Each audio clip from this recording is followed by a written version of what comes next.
Selamat pagi Bapak Ibu Saudara yang dikasihi Tuhan Yesus.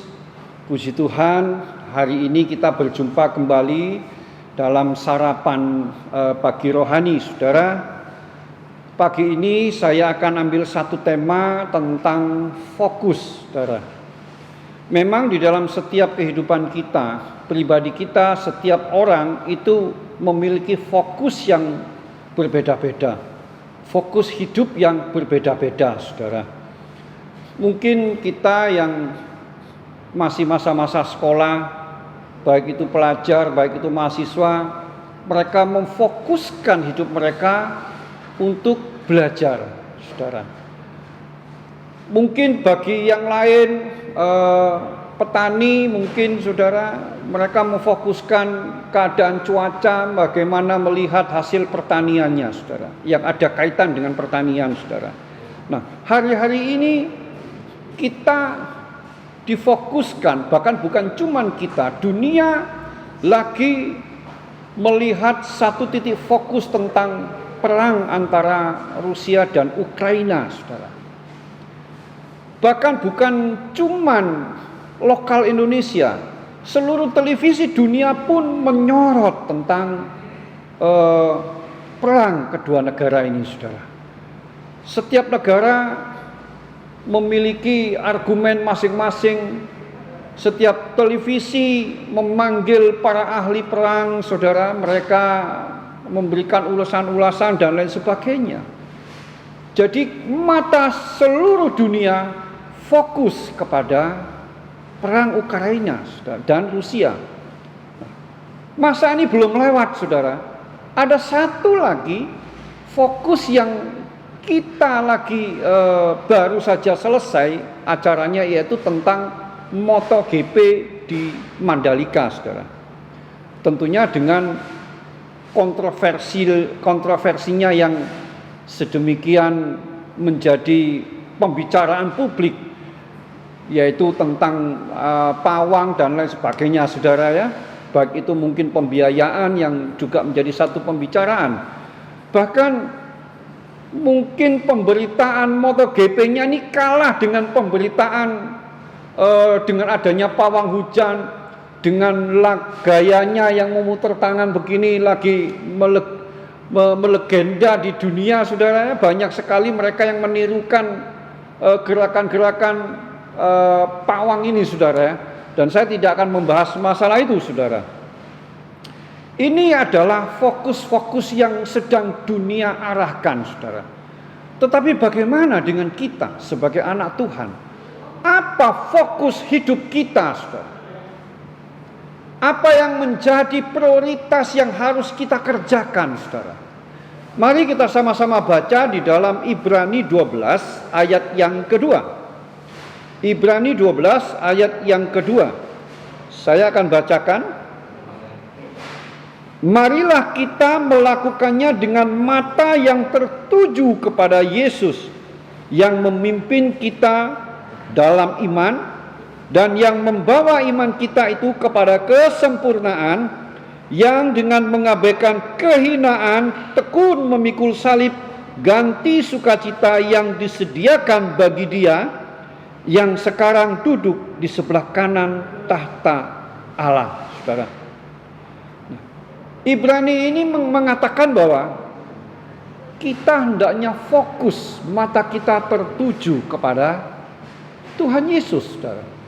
Apapun yang terjadi di sekeliling kita, dunia boleh terjadi perang, boleh terjadi krisis, boleh terjadi apapun di dalam kehidupan kita, tetapi kita tetap fokus kepada Tuhan, Saudara.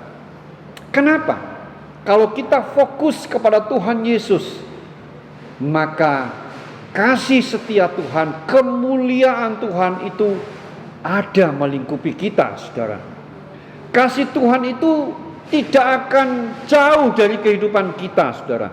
Tetapi sepertinya kasih Tuhan itu akan melekat di dalam kehidupan kita. Karena apa? Karena kalau kasih Tuhan itu sudah tinggal di dalam kita, tidak ada satu perkara pun yang dapat memisahkan kasih itu dari kehidupan kita, Saudara. Mari kita sama-sama baca di dalam Roma 8. Roma 8 ayat yang ke-35. Roma 8 ayat yang ke-35. Saya bacakan, saudara. Siapakah yang akan memisahkan kita dari kasih Kristus? Penindasan, atau kesesakan, atau penganiayaan, atau kelaparan, atau ketelanjangan, atau bahaya, atau pedang. Saudara, dunia boleh sekarang dilanda perang. Ukraina dan Rusia lagi berperang. Dampaknya adalah begitu luar biasa. Krisisnya sudah mulai nampak di Indonesia. BBM naik, saudara. Minyak goreng sudah mulai langka mungkin, saudara. Ada begitu banyak, saudara. Tetapi apakah itu terus menghilangkan fokus kita kepada Tuhan? Apakah terus dengan adanya peristiwa ini kasih Tuhan itu akan hilang di kehidupan kita? Tidak, saudara. Tidak. Semuanya tidak akan merubah keadaan kalau kita tetap fokus kepada Tuhan. Alkitab pun ada banyak mencatat tentang orang-orang yang begitu fokus kepada Tuhan, apapun yang terjadi atas kehidupan mereka. Saya akan ambil beberapa contoh tentang beberapa orang-orang yang fokus kepada Tuhan, saudara. Kita akan baca di dalam 2 Raja-Raja ayat 6. 2 Raja-Raja pasal 6 ayat 15 sampai dengan ayat yang ke-17, saudara. Ini adalah kisah tentang Elisa ketika dia dikepung oleh tentara Aram, saudara. Ketika pelayan abdi Allah bangun pagi-pagi dan pergi keluar, maka tampaklah suatu tentara dengan kuda dan kereta ada di sekeliling kota itu. Lalu berkatalah bujangnya itu kepadanya, "Celaka tuanku, apakah yang akan kita perbuat?" Jawabnya, "Jangan takut, sebab lebih banyak yang menyertai kita daripada yang menyertai mereka." Lalu berdoalah Elisa, "Ya Tuhan, bukalah kiranya matanya supaya ia melihat." Maka Tuhan membuka mata bujang itu sehingga ia melihat. Tampaklah gunung itu penuh dengan kuda dan kereta berapi sekeliling Elisa. Saudara, ketika bangsa Aram ini mengepung Elisa,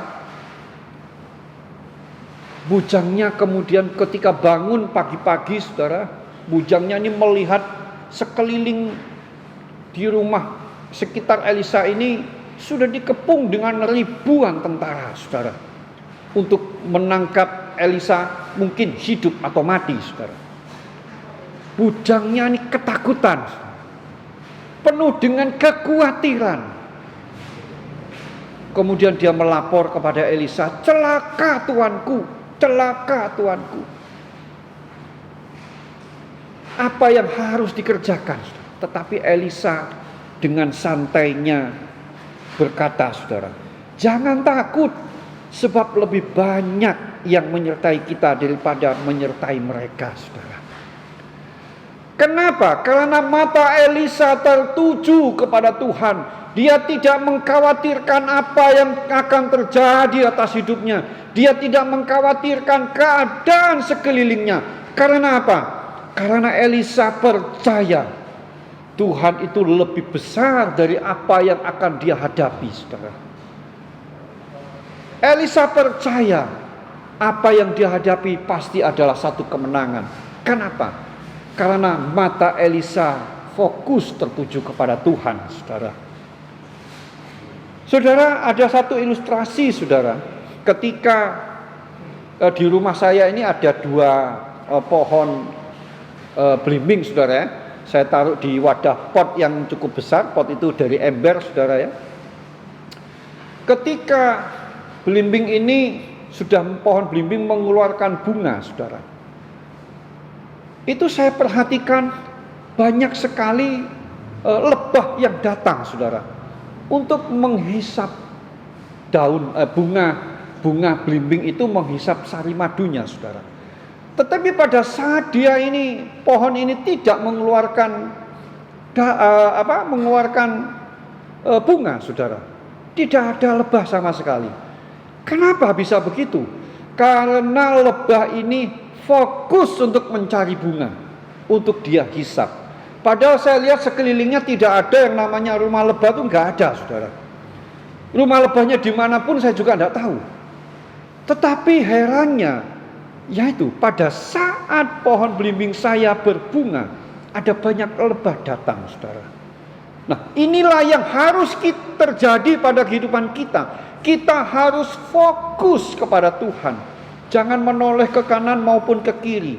Kita jangan seperti lalat, saudara, yang taunya cuma tempat yang kotor. Atau mungkin banyak orang yang ngefans dengan semut, dengan kegotong royongannya, saudara. Tetapi bagi saya, semut itu adalah satu binatang yang tidak fokus. Coba saudara lihat, memang kalau ada gula pasti ada semut.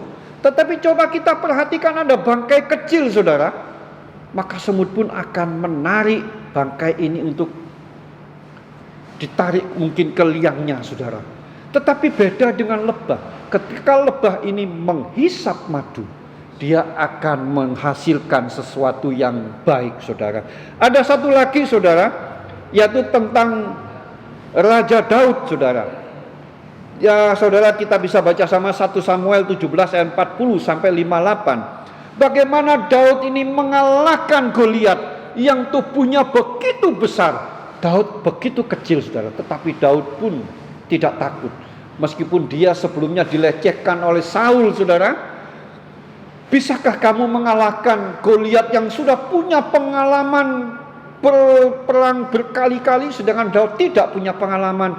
Tetapi Daud tidak merasa gentar. Karena apa?